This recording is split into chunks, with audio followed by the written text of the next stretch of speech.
Usiku hutia mikono yake katika kusokota na mikono yake huishika pia.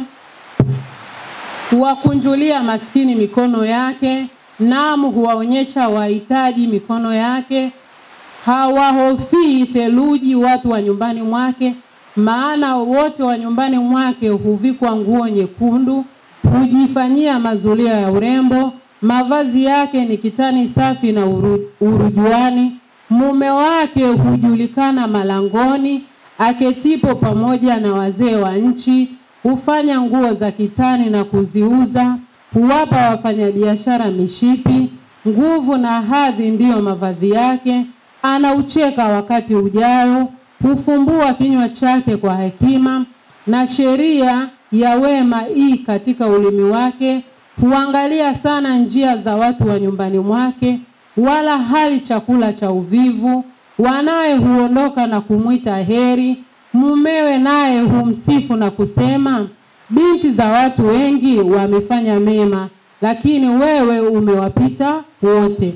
Upendeleo udanganya na uzuri ni batili, bali mwanamke amchaye Bwana ndiye atakaye sifiwa. Mpe mapato ya mikono yake, na matendo yake ya msifu malangoni. Bwana Yesu asifiwe. Ukisoma vizuri Methali kuanzia mstari wa 10, utaona hapa anaongelewa mwanamke. Lakini hili somo sio la mwanamke tu, ni mwanamke pamoja na wanaume. Kwa sababu ukiangalia sana, nitakuwa nafundisha huku tunaulizana maswali. Baada ya Mungu kuumba, alipoumba tu mtu wa kwanza, baada ya maisha kuendelea, aliyefuata katika uumbaji ni mwanamke na mwanamume. Lakini ambaye anahusika kwa asilimia kubwa sana kwenye uumbaji ni mwanamke. Kwa hiyo ukisoma hata Biblia vizuri, unaona ya kwamba mwanamke ni chachu, mwanamke ni kama umeme. Mwanamke ndio kila kitu katika familia. Na ndio maana kuna msemo unasema kwamba unapomuona mwanamume yote amefanikiwa, nyuma yake kuna mwanamke. Hii ina maana gani? Mwanamke amepewa wajibu mkubwa sana katika Biblia. Na si katika Biblia tu, ni katika maisha yetu ya kila siku. Ya kwamba sisi ndio wazalishaji, sisi ndio wabeba kila kitu. Na hata wanaume ambao wanafanikiwa, unakuta anakuwa anabebwa sana na mke wake. Anakuwa anawezeshwa sana na mke wake. Hivyo nikasema ngoja tushirikiane kwa pamoja katika hili neno la Methali, ili tuweze kujitafakari sisi wanawake wa leo tuko katika nafasi gani. Ukisoma vizuri hii Methali kuanzia ule mstari wa 10, kuna mistari mimi ambayo huwa nikisoma huwa ninafarijika na huwa inanitoa kitandani. Anakuambia kabisa kwamba anaamka kabla usiku haujapambazuka. Mahali pengine kwenye hiyo Methali anasema yeye analiona shamba na kulinunua. Yeye analiona shamba na kulinunua. Kwa hiyo unaona kabisa tuna wajibu mkubwa sana katika maisha ya sasa hivi kufanya tunaloweza katika kujenga ufalme wa Mungu. Kwa sababu katika kufanya chochote kile hapa duniani, hata kama unauza mboga, hata kama unafagia, hata kama unafanya nini, hayo yote ni katika kujenga ufalme wa Mungu. Kwa mantikio ukisoma vizuri hata ili neno la Methali, anasema kwamba mume wa huyo mwanamke anakaa vibarazani, anasifiwa. Kwa sababu gani? Kwa sababu ya kwamba mke wake amefanya vizuri. Na ukisoma mahali pengine anasema yeye huwapa mshahara wajakazi wake, na watoto wake wanamuita nani? Heri. Hauwezi ukaitwa heri na watoto wako kama wewe ni mtu tu ambaye umekaa haufanyaje, hauzalishi chochote. Mpaka mtoto wako aseme huyu mama ni heri, kuna kitu unatakiwa ukifanyaje, ukifanye. Na kwenye kufanya hicho kitu ni katika hata kujenga kanisa. ni katika kazi za Mungu. Unafanya nini? Unaitwaje heri? Watu wa nyumbani kwako anasema hawapigwi na theluji. Maana yake ni nini? Hawapigwi na baridi. Hawapigwi na baridi maana yake nini? Wale watu wanakuwa hawajajinyongea. Hii yote ni kwa sababu ya nani? Ya mwanamke. Na katika somo hili ni unatakiwa wewe ujifunze kwamba kwenye somo hili unatakiwa uendeje ili tuweze kusimamisha nini? Ufalme wa Mungu. Na sio kina mama tu na kina baba. Ni lazima umsaidie mke wako, ni lazima umsaidie mwanamke asimame ili tuweze kufanyaje? Kujenga ufalme wa nani? Ufalme wa Mungu. Haya ni maneno ya Mungu, sio maneno ya kwangu. Ukiyasoma vizuri utaona anasema kabisa kwamba anaangalia biashara yake na kuona kama ina nini? Ina faida. Kwa mantiki hiyo, wewe unaweza hata kawa ni mume wako anafanya biashara, lakini wewe unakaa unakushauri, kwenye biashara hii mbona naona kama mume wangu hafanyi vizuri. Hivi akifanya hivi mbona itakuwa ni vizuri kabisa. Kwa hiyo kwa nje anaonekana ni mwanamume, lakini kumbe ndani ambaye anaendesha vile vitu vyote ni nani? Mwanamke. Bwana Yesu asifiwe sana. Lakini pia kwenye Biblia hii ukisoma kitabu kile cha Mwanzo ni 20 na atanisaidia mtu, zile habari za Hajiri zile ziko katika kitabu cha Mwanzo nadhani 21. Mwanzo 21 unamuona Sara baada ya kupata mtoto. Sara ndiye aliyemwambia mumewe amfukuze nani? Hajiri. Wakati Sara huyo ndo aliyemwambia mumewe amuingilie nani? Hajiri. Na akaamka asubuhi Ibrahimu akitaka kumfukuza nani? Hajiri. Sara Ibrahimu akafanyaje? Akachukia. Mungu akamwambia Ibrahimu, umsikilize sauti ya mke wako. Bwana Yesu asifiwe sana. Kwa hiyo ukisoma maneno haya unaona kabisa kwamba sisi wanawake kuna namna ambavyo tunatakiwa tuishi ili tulete ufalme wa Mungu wapi? Hapa duniani. Mungu anamwagiza Ibrahimu, anamwambia isikilize sauti ya nani? Ya mkeo. Kwa mantiki hiyo ina maana alikuwa ili Ibrahimu afanikiwe ni lazima asikilize sauti ya nani? Ya mke wake. Hiyo ni Mwanzo 21 kuanzia mstari ule wa 11. Na neno hilo lilikuwa baya sana machoni pa Ibrahimu kwa ajili ya mwanawe. Mungu akamwambia Ibrahimu, neno hili lisiwe baya machoni pako kwa ajili ya huyo mwana wa huyo mjakazi wako. Kila akuambialo Sara, sikiliza sauti yake. Ni kwa nini Mungu anamwambia hivyo? Ni kwa sababu anajua mwanamke ana kitu cha tofauti. Na sasa ili na wewe usikilizwe na mmeo, ni lazima uwe na uwezo sauti yako iweze kupenya kwenye mume wako ili uweze kufanyaje? Kusikilizwa. Kwa sababu hata ukisoma hapo mbele, baada ya Ibrahimu kumsikiliza mke wake, akaamka asubuhi na mapema. Tuendelee kidogo pale. Ibrahimu akaamka asubuhi na mapema, akatoa mkate na kiriba cha maji, akampa Hajiri, akamtwika begani mwake, na kijana akamruhusu naye akafanyaje? Akatoka. Na Mungu wakati anamtoa Hajiri pale, akamwambia kwamba na huyo kijana atamfanya kuwa taifa, ila uzao wako utaitwa kwa jina la nani? La Isaka. Kwa hiyo unaona kabisa kuna kitu Mungu anacho na nani? Na mwanamke. Na ukisoma baada ya Hajiri kuondoka na yule kijana wake, akatoweka akaenda wapi? Jangwani. Kule wapi? Beersheba. Baada ya kufika kule jangwani, kile kiriba kikaisha, yale maji yakafanyaje? Yakaisha. Hajiri akasema nisimuone kijana akifanyaje? Akifa. Lakini baadaye ukiendelea kusoma ile mistari ya pale mbele, ikatokea ya kwamba Mungu akasikia sauti ya kijana, akaja akashuka.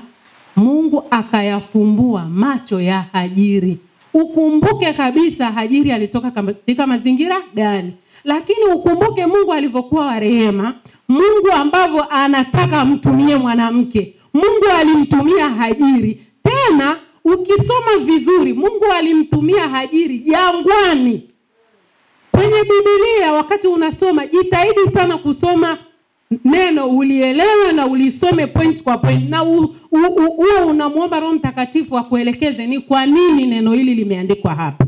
Kwa sababu gani? Mungu hili neno lingeandikwa kwa namna yoyote vile. Lakini nasema hivi, ilikuwa ni jangwani. Mahali kama hapa unategemea wakati unaenda lazima utakuta miti, lazima utakuta ukijani, lazima utakuta maji.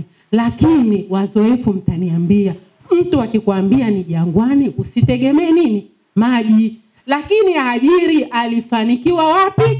Jangwani. Na Hajiri alifanikiwa jangwani akiwa kama nani? Mwanamke. Biblia inasema, ukisoma pale, nitachukua muda mrefu sana. Ukisoma pale anakuambia hivi, Mungu akayafumbua macho ya Hajiri. Ni kwa nini Mungu aliyafumbua macho ya Hajiri? Na ukisoma vizuri unaona kwamba malezi ya yule mtoto ya Hajiri yalikuwa kwa nani? Kwa Hajiri. Kwa mantiki hiyo, wewe kama mama, wewe kama mwanamke, unatakiwa ujue kabisa malezi ya kanisa, malezi ya familia yanatokana na nini? Na wewe. Ndiyo maana Mungu aliyafumbua macho ya Hajiri jangwani. Hajiri alitoka kwa Ibrahim akiwa na kiriba cha maji na mkate. Lakini baada ya kufika jangwani, mahali ambapo utegemei kwamba utaona maji, utaona nini, Mungu akayafumbua macho ya Hajiri. Hajiri akaona mahali, akapiga kisima. Ikawa tena sio kiriba cha maji. Kwa sababu mtu akikwambia ni kiriba cha maji, kama kuna mtu ana chupa ya maji, aliondoka kwa Ibrahim akiwa na chupa ya maji. Lakini alipofika jangwani akakutana na kisima cha maji. Huyu alikuwa ni nani? Ni Hajiri. Na akamsaidia kijana yake. Ukiangalia, ukisoma mpaka mwisho ile habari, mpaka pale mwisho, Hajiri ndiye aliyemuoza kijana wake. Bwana Yesu asifiwe sana. Ina maana Hajiri alikuwa nani na mtoto wake? Hebu fikiria kwamba Hajiri angekuwa pale amekata tamaa, ameondoka, ina maana hata ule mtoto asingefanyaje? Asingekuwepo. Kwa sababu ukisoma vizuri pale juu, Mungu anamwambia kabisa Ibrahimu, naye mwana wa mjakazi wako nitamfanya kuwa taifa, maana huyo naye ni uzao wako. Ina maana Hajiri angekata tamaa, yule kijana asingekuwa nini? Taifa. Bwana Yesu asifiwe sana. Yaani ninamuomba Mungu sana, sio leo wala kesho, wakina mama mlokuwa hapa, kina baba mlokuwa hapa, ulisome hili neno, ulitafakari, Mungu ayafumbue macho yako, aufungue na moyo wako, uone nafasi yako katika kuujenga ufalme wa Mungu. Usijidharau, usijichukulie poa wanasema watu wa dunia, usijione ni kwa namna gani. Hajiri alitoka kwa Ibrahim na chupa ya maji, akaenda jangwani akakutana na kisima cha maji. Lakini alikutanaje na kisima cha maji? Ni baada ya Mungu kumfumbua nini? Macho. Ukiendelea pale mbele, naomba nisome huu mstari. Mungu akawa pamoja na huyo kijana, naye akakuwa, akakaa katika jangwa. Yule kijana alikaa jangwani, akaneemeka jangwani, akawa mpiga upinde. Mimi ninavyoelewa hivyo neno, amesema kwamba akawa mpiga mpinde, ina maana akawa tayari na ujuzi. Ujuzi wa yule kijana aliupata wapi? Aliupata kwa mama yake. Ujuzi wa kijana aliupata wapi? Kwa nani? Kwa mama yake. Kwa hiyo kina mama msijichukulie poa, kina mama msijidharau. Linapotokea jambo lolote lile, wewe elewa kwamba mimi hapa natakiwa nisimame, mimi hapa natakiwa ni ujenge nini? Ufalme wa Mungu mahali hapa. Na kina baba wawasaidie kina mama. Yaani ukitaka kusogea mahali, mwambie mkeo, mshirikishe ili muweze kusonga mahali. Ina maana yule kijana akawa nini? Mpiga upinde. Ina maana yule kijana alipata ujuzi. Na alipata ujuzi wapi? Alipata ujuzi kutoka kwa mama yake. Akakaa katika jangwa la Parani, mama yake akamtwalia mke. Chanzo cha maisha, chanzo cha kwetu ni familia. Bwana Yesu asifiwe. Ukishamuona mtu amekuwa na familia, ina maana huyo mtu maisha yake ameshafanyaje? Yamenyoka. Kwa hiyo Biblia iandiki mambo yote, lakini inasema kwamba yule mwanamke akampatia kijana wake nani? Mke. Bwana Yesu asifiwe sana. Amina. Lakini pia ukisoma katika kitabu cha Mwanzo, ni Mwanzo ngapi watumishi wa Mungu mtanisaidia kuhusu habari za Rebeka? Mwanzo 24. Mwanzo 24 pale mwishoni kabisa pale. Nitasoma ule kuanzia mstari wa 12. Naye akasema, Bwana Mungu wangu Ibrahim, na kuomba mambo yangu uyajaliwe yawe heri leo. Ukamfadhili bwana wangu Ibrahim. Tazama nimesimama karibu na kisima cha maji, na iwe binti za watu wa mjini wanatoka kuteka maji. Basi na iwe heri. Kwa jani natafuta hapa mstari wa 56. Ndipo ni Mwanzo 24, kama unaandika Mwanzo 24 mstari wa 59. Ndipo akampeleka Rebeka ndugu yao na yaya wake na watumishi wa Ibrahim na watu wake. Wakambarikia Rebeka, wakamwambia, ndugu yetu, uwe wewe mama wa 10,000 mara 1,000 nyingi, na uzao wako wa urithi mlango wa hao wachukiwao. Mstari wa 61. Rebeka akaondoka na vijakazi wake, nao wakapanda juu ya ngamia, wakamfuata yule mtu. Akamchukua Rebeka akaenda zake. Hapa ni habari ambayo ukisoma kwenye Mwanzo 24, lakini mimi kuna kitu ambako sikapendi. Aka lazima nikasema. Kuna wimbo unasema inuliwe, tunasema shetani nini? Kuna kwamba mlikaimba teke kule. Mimi nilisimama nikaangalia tu. Mimi siwezi kumsifu mbali na shetani. Unamsifu kwa namna yoyote hii, kwa ubaya hajawahi kusifiwa kwa wema. Inua Yesu, inua, alafu nakuja kumpambanisha na shetani. Hii kama imetupiga upofu wachungaji. Mimi kanisani kwangu niliwaambia hivi, siku niwasikii. Inua shetani nani? Inua Yesu, inua. Shetani akipita, na anasifiwa kwa yeye the same. Wao ndio wanampiga teke, uongo wanampiga teke, hapa nimeshasikika. Watu walioingia wameingia wajua na kuna shetani na kuna Yesu. Shetani atapiga utamko kwa namna yote. Labda kama unaomba naambia leo nakufa na piga. Tena mimi natumia adui wewe. Utakuta kanisani nilienda kanisa lingine na hapo mkazani wanasweti na kusweti. Inua Yesu, inua. Shetani akipita, kwanza nisimtaje. Adui akipita, teke kuna turudia akipita. Shetani anakaa kula anasema hamna kitu hapo. Na mimi niko sambamba na baba yao anayemsifu. Kwa sababu shetani hajawahi kusifia kwa uzuri. Kwa sifa zake ni zipo kwa ubaya tu. Wanangu wengi hawajuaji. Mimi nimeona tu niwakumbushe. Asante. Mimi sijui kwa nini na wivu sana na Mungu. Bwana Yesu asifiwe. Amen. Kwa huyo mwanamke akiweza kutimiza maono ya familia yake, anaweza kutimiza maono ya kanisa. Amen. Mwanamke ambaye anaishi na mume wake vizuri, ataishi vizuri na mke wa mchungaji na mchungaji. Kwa nini Mungu hakuweka mwanaume? Kwa nini anasema wanawake wahubiriwe injili? Ni jeshi kubwa. Kwa nini sio wanaume? Ndio tunarudi kule. Toka mwanzo Mungu anasema mwanamke mpumbavu huvunja ndoa yake mwenyewe. Mwanamke mwenye kumdomo wala mwanaume akae juu ya dari. Mume wako mpaka sasa hivi anakaa juu ya dari. Kuna wanawake hapa alikosewa juzi. Amenuna, amezira. Kanuna aguswi. Sisi tumesema tutakuwa tunachanganya. Umenuna. Baba hata akisema naangalia wakubwa na wadogo. Hapa wengi wakubwa. Hata akisema nataka nile wali wa usiku, ndio unaanza kesi sasa kwa mahakama kwenye kitanda. Usinigusi. Wewe si nilikwambia hivi? Ulinijibu nini? Kama kitanda sio mahakama. Kitandani mahali nyeti, kitandani ni sehemu ya kiwanda ambacho Mungu amekitengeneza kizalishe mtu. Amen. Amen. Ni mahali sensitive. Anatokea mwanaume kama huyu pale kwenye kitanda.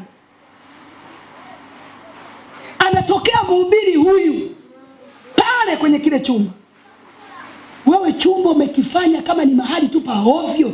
Hakuna mahali mwanaume akichoka anakuja kupumzika, ni nyumbani. Nyumbani ndio paradiso ndogo. Anapigika huko na jua, akirudi nyumbani, afike nyumbani akae vizuri. Na utakuta mwanamke huyu sasa ni mchafu.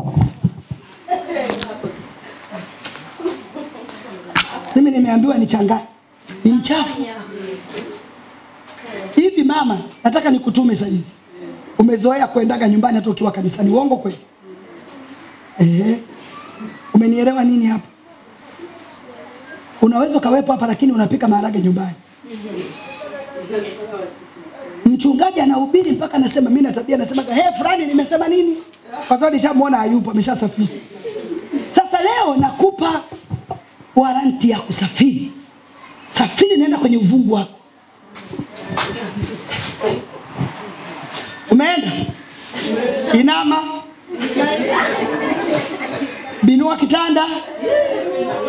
Umeona nini? Yaani huyu mwanamke siku anahama hapo. Mende walishakauka. Mijusi walishakauka. Mafua nyumba hiyo hayaishi.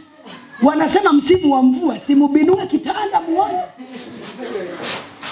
Nikasema kuna wanawake toka alipohamia kwenye nyumba hiyo ameweka kitanda kwenye kona moja. Amezalia mtoto wa kwanza, wa pili kona ile ile, ya tatu kona ile ile, wa nne kona ile, mpaka mchawi akishuka anajua walipo. Hana shida. Yaani unajua watu wengine wanamrahisishia shetani kazi. Yaani hata mchawi anajua tu, jamani mtu wetu tunashukia hapa dini. Haleluya! Hapa hawapo.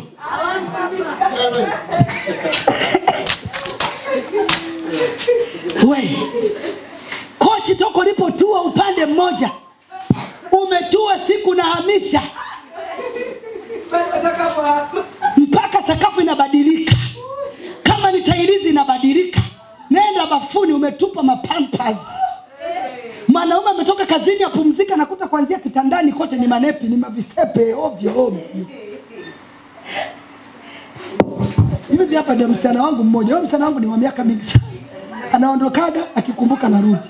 Sasa hizi ni mara 3 amerudi. Sasa juzi nikamwambia Vanessa, wewe sasa hizi ni mchafu sana. Nusu nikatie matunda. Akacheka. Nikaoge nikasema bwana kaoge.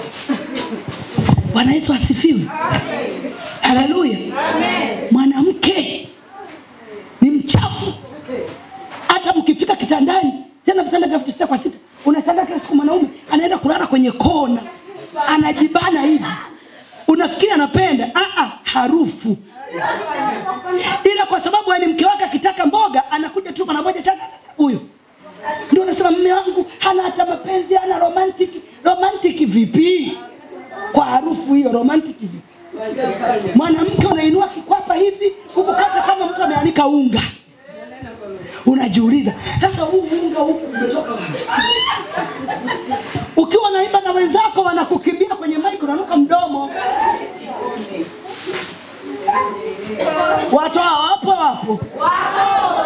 Na yuko busy. Ainuliwe, anakusogezea. Unaenda. Ainuliwe. Kumbe unakimbia kwa hapa cha mdomo. Ndio mama. Walokole wanafikiri ulokole ni uchafu. Mimi baba zamani miaka ile nilitamani sana kuokoka. Kwa sababu mimi ni mzee, sio binti, na miaka 54 naelekea 55 mwezi wa 11. Kubwa. Mkubwa. Ni mzee. Lakini Mungu akakutunza.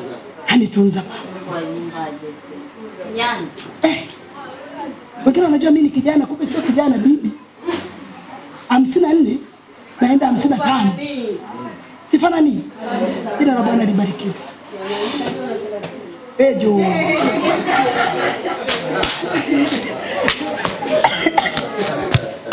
Bwana Yesu asifiwe.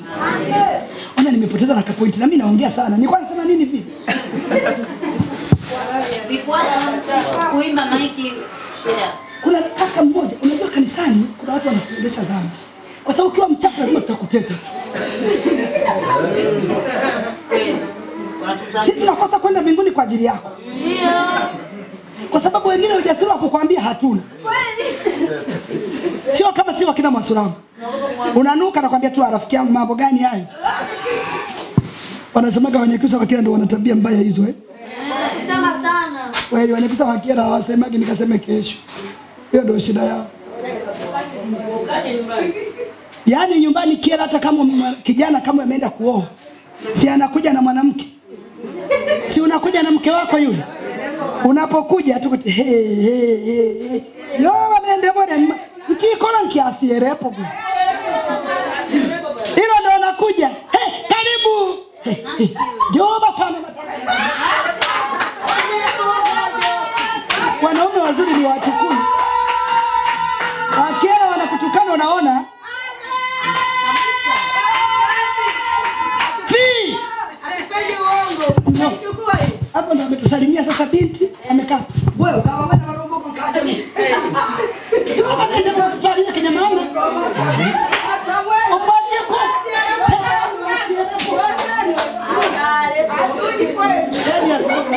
Bado. Hajafika. Wewe unaona dada zako huku? Ulikuwa na binti. Mzee Soya anashangaa kama ambavyo mimi leo nimeshangaa mchanga katika dunia hii anayeimbia kwenye kini mzee Soya peke yake. Tumpigie makofi. Nikasema nikisimama nitasema mchaga anakaa kwenye kini. Makofi kwa mzee Soya. Haleluya. Bwana Yesu asifiwe. Wamama mpo. Wamama hai.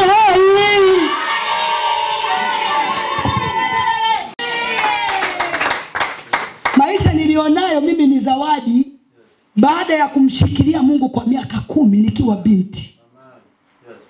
Wewe unadanganywa na chips tu. Mimi nakupa pole. Walikuweko watu walikuwa na magari nikiwa pale chuo kikuu. Alinunua gari kwa jina langu.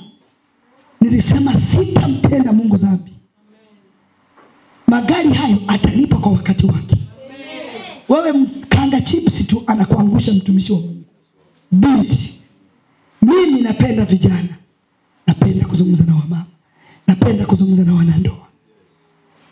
Mimi nasemaga moyo wa ndoa ni mwanamke. Na huwa nikifundisha kwenye mtandao, wamama wanasema mbona sisi kama utupendi? Si kwamba siwapendi. Ndoa yoyote kabla iharibike, mwanamke uliharibu. Wanaume sio waongeaji. Hawezi kwenda kwa jirani akasema mimi napitia pagumu. Sisi tunaongea. Na ndio maana watu wanatusaidia kwa wepesi kuonekana kama sisi ni wazuri. Haiwezekani mtu alikupenda kwa moyo akakuchagua amegeukia wapi? Kuna namna, kuna tabia unazifanya zinamgeuza. Umenielewa eh? Ziko tabia. Na ni tabia ndogo ndogo ambazo umezidharau kila siku. Mwanaume anakuja, umekaa na rafiki yako unapiga story, ametoka kazini, ametoka kubeba zege. Anakuja, amekubebea na kakitu, kakupika. Unasema tu karibu, unaendelea kupiga story. Na rafiki yako mlangoni. Anaingia ndani. Anataka bukta. Anakuita mama bukta iko wapi? Na wewe unaita dada. Zile nguo nilizofua ile bukta ya baba iko wapi? Dada anakimbia, anampa baba. Wao kalikuwa anapiga story. Kama upigi story za wasomi, anachati, yuko kwenye kochi, ameweka na namna hii, anachati. Mama, nataka kunywa chai kidogo. Dada, chai mletee baba. wewe una chati au unaongea na rafiki yako. Hivyo vitu mume wako hasemi, lakini vinaumiza moyo. Haleluya. Amen. Mume wako anaondoka asubuhi na mapema anaenda kazini, wewe umelala. Ujua atalivaa nguo gani? Ndio wadada wa siku za leo. Hata akidondoka njiani akagongwa na gari wakikuuliza mama alivaa nguo gani, huelewi. Wewe ni mke.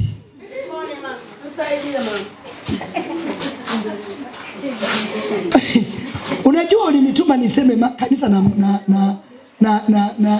mwanamke. Sasa sielewi.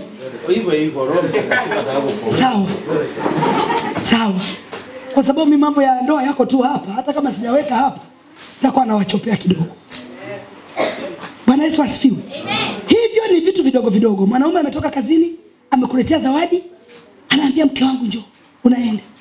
Nimekuletea zawadi leo. Nimekuletea hepo. Sana wewe vipi? Hepo tano zawadi. Mimi mtoto. Haya nipe. Huyu mtu atakuletea zawadi tena? Hapana. Hizo ndo kazi za wamama. Haleluya. Amen. Mama, umemkuta mwanaume hana noma kama wa kwangu. Kama wangu. Hana noma. Sasa kwa sababu umejua hana noma na unamfanya siwe na noma kweli kweli. Hata maji hakuna hata siku nambebea basi kwa mahaba. Hana noma najibebeaga basi kwa mahaba siku moja mbebe. Kuna baba wakati mwingine unafua na kusaidia, unachukua kwamba ni point. Asipokusaidia unaambia nguo hizo na mimi nisaidie nimechoka. Sikia. Hivi umewahi kujiuliza we mwanamke? Leo nataka nidili na wanawake. Amen. Umewahi kujiuliza ukisoma kwenye Biblia mwanzo mpaka mwisho, nani mwanamke mwema awezaye kumuona? Anaongelewa mwanamke. Kwa nini Mungu asemi nani awezaye kumuona mume mwema? Mwanaume anaweza siwe mwema lakini wewe ukamfanya kuwa mwema. Amen. Mimi nawachekaga watu wanaenda kwa mganga. Kufanya nini? Unaenda kumloga mwanaume kwa mganga? Sisi Mungu ametupa lugha laini. Amina. Mimi nikiamua kumchomoa hela mwarongo na mchomoa dakika yoyote. Amen. Wewe unafika kwa mwanaume, naomba hela. Nyumbani kule kuna shida, naomba hela. Hujajua ni wakati gani? Muda gani? Yuko na mudi gani? Yaani wewe uangalie hivyo mwanamke mpumbavu kabisa. Mimi nitaongea nikiondoka kinichukia nitakutana na baba yetu. Kwani Biblia inavyosema mwanamke mpumbavu ni nini? Mwanamume kuna vitu vipendi. Kwanza nimalizie. Si kila mwanamke ni mke. Amen. Binti anza kujiposition kuwa mke ili uolewe. Amen. Nasikia. Narudia, utakoja nielewe. Si kila mwanamke ni mke. Ndio. Mwanamke ni kitu kingine na mke ni kitu kingine. Mwanaume ni kitu kingine na hata sio kila mwanaume ni mwanamke ni mume. Ndio. Si unaona wengine sasa wanaenda kujiegesha kwa mashuga dadi, mashuga mami. Ndio. Kijana mvivu anaenda kuolewa. Yaani wewe ukienda kuishi kwa lishangazi, wewe ni mke. Hata kama unavaa suruali. Haleluya. Amen. Kwa nini? Umevua ufalme wako. Unajua mwanaume ni kichwa. Juzi nilikuwa namwambia baba, kuna binti yangu mmoja tulikuwa tunafanya kazi naye chuo kikuu pale. Hicho cha kwangu. Sasa juzi nilienda kwake. Muda mrefu tujaona. Nilienda kwake akasema dada lazima ufike kwako. Na mimi nimejenga karibu na kwako. Nikaenda. Nilipoenda nikaiangalia ile ndoa. Yaani ni watu wanakaa pamoja lakini hakuna ndoa. Mwanamke tukijaribu kuongea mimi na yeye, anamwambia mwanaume, "Nyamaza, sisi tuna mambo yetu hapa." Mpaka natoka pale. Sijaambiwa lakini nimejua hapa hamna ndoa. njiani akaanza kunisimulia kwamba huyo mwanaume huyu kafanya moja, kafanya mbili. Humo ndani kila mtu anaishi na chumba chake. Wewe ni dada yangu na kuambia ukweli. Kwa nimempa chumba na mimi nina chumba. Wakitoka wako pamoja. Si ndio? Si ndio eh? Amen. Na huyo baba ni mfanyakazi mkubwa tu wa shirika la TANESCO, mkubwa tu. Na dada yuko pale mlimani. Bwana Yesu asifiwe. Hivyo vitu naomba visirushwe tafadhali. Hivyo vitu ni vya kwetu hapa, ni ushuhuda. Akanielezea, aliponielezea nikamwambia ni kweli. Huyu mwanaume ana matatizo. Lakini leo tutaweza kuongea. Pole sana mdogo wangu. Kweli kabisa na matatizo. Lakini aliniacha mimi nilishindwa kulala usingizi. Na waza nimwambie mume wangu.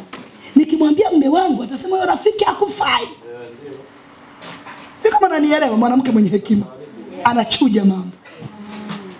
Lakini mimi kuna kitu ambako sikapendi. Aka lazima nikasema. Kuna wimbo unasema ainuliwe, tunasema shetani nini? Kuna kwamba mlikaimba hapa. Teke kule. Mimi nilisimama nikaangalia tu.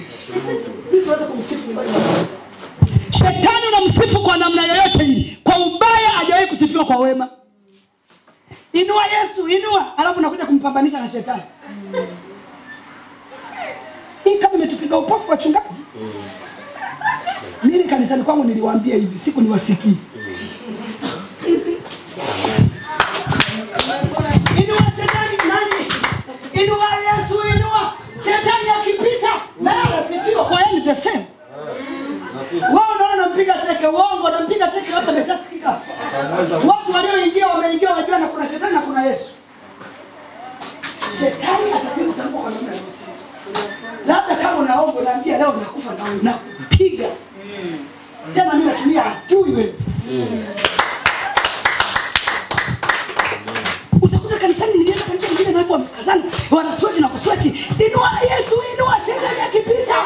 Kwanza nisimtaje. Adui akipita, teke kule aturudia akipita.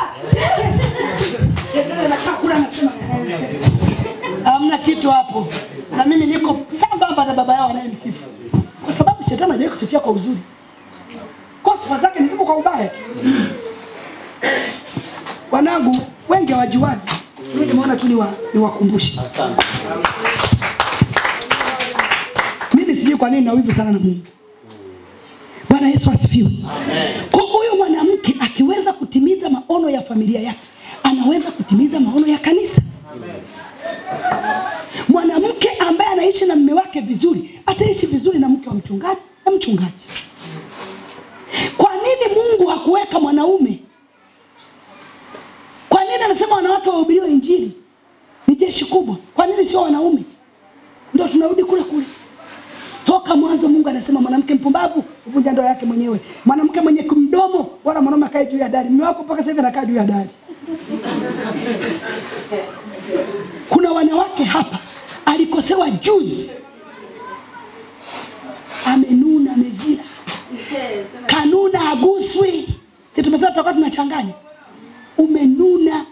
Baba hata akisema naangalia wakubwa na wadogo. Hapa wengi wakubwa.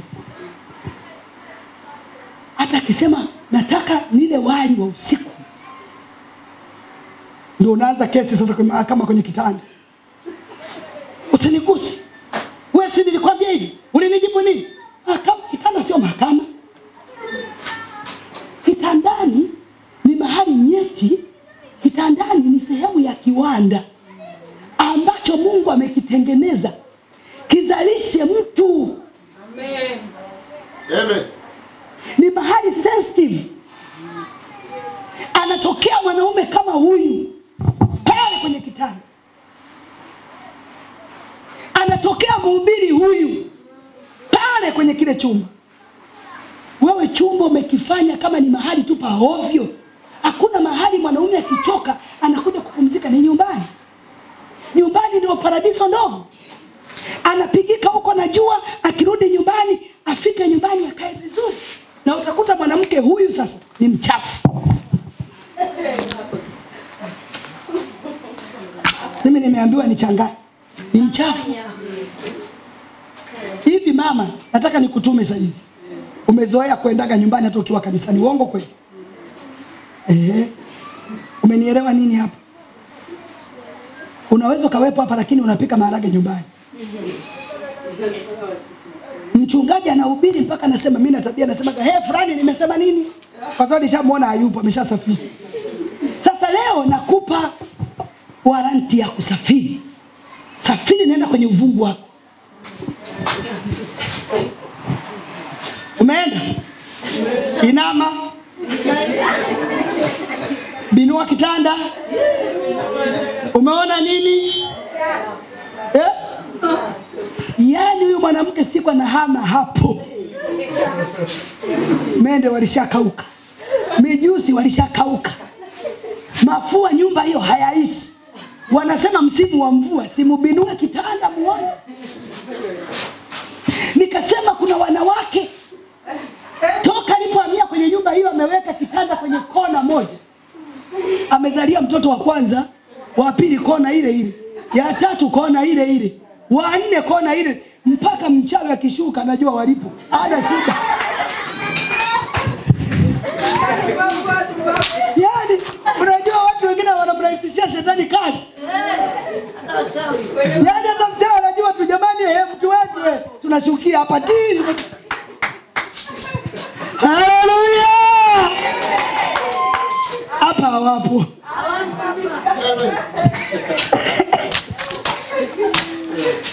Wewe kochi toko lipotua upande mmoja, umetua siku na hamisha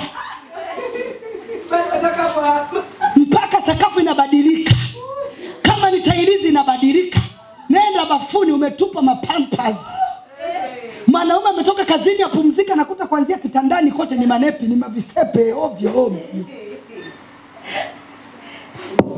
Hivi hapa ndio msichana wangu mmoja. Huyo msichana wangu ni wa miaka mingi sana. Anaondokaga akikumbuka narudi. Sasa hizi ni mara 3 amerudi. Sasa juzi nikamwambia Vanessa, wewe sasa hizi ni mchafu sana. Nusu nikatie matunda. Akacheka. Nikaoga nikasema bwana kaoga. Bwana Yesu asifiwe. Haleluya. Amen. Mwanamke ni mchafu. Hata mkifika kitandani, tena vitanda vya 6 kwa 6, unashangaa kila siku mwanaume anaenda kulala kwenye kona. Anajibana hivi. Unafikiri anapenda? Harufu. Ila kwa sababu ni mke wake akitaka mboga, anakuja tu na moja chacha huyo. Ndio unasema mume wangu hana hata mapenzi, hana romantic. Romantic vipi? Kwa harufu hiyo romantic vipi? Mwanamke unainua kikwapa hivi, ukukata kama mtu ameanika unga. Unajiuliza, sasa huu unga huku umetoka wapi? Ukiwa naimba na wenzako wanakukimbia kwenye mic, unanuka mdomo. Watu hapo wapo. Na yuko busy, ainuliwe, anakusogezea. Unaenda. Ainuliwe. Kumbe unakimbia kikwapa cha mdomo. Ndio mama. Wanokole wanafikiri urokole ni uchafu. Mimi baba zamani miaka ile nilitamani sana kuokoka. Kwa sababu mimi ni mzee, sio binti, na miaka 54 naelekea 55 mwezi wa 11. Kubwa. Mkubwa. Ni mzee. Lakini Mungu akakutunza. Anitunza Kwa nyumba Jesse. Nyanzi. Wengine wanajua mimi ni kijana, kumbe sio kijana bibi. 54 naenda 55. Sifana nini? Jina la Bwana libarikiwe. Ejo.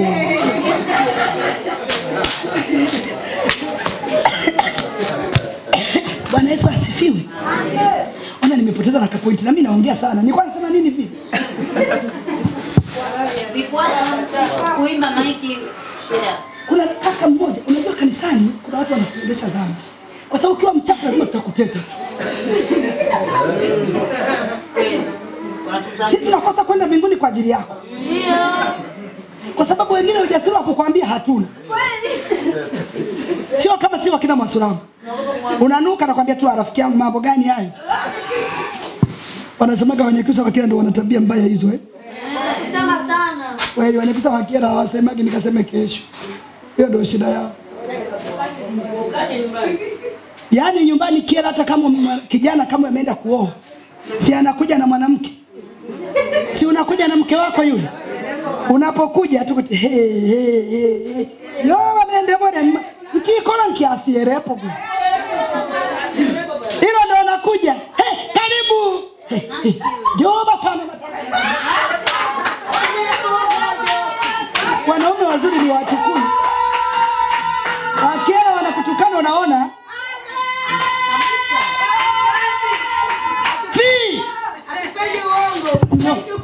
Hapo ndo ametusalimia sasa binti amekaa.